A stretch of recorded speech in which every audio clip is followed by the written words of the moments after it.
just It's a baby dinosaur. The neck just didn't grow yet. Like when it goes adult, it's gonna grow a long dinosaur. Imagine I don't know how they're called in English, but like the one with the long necks without the long neck.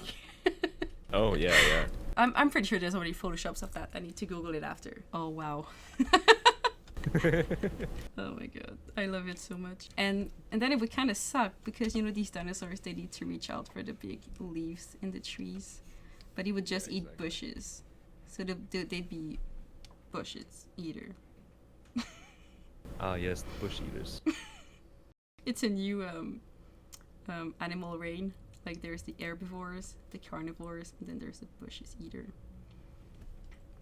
Bush eaters, I like that. And they're easy food for the non-bush eaters. Anyway, where am I going with this? So yeah.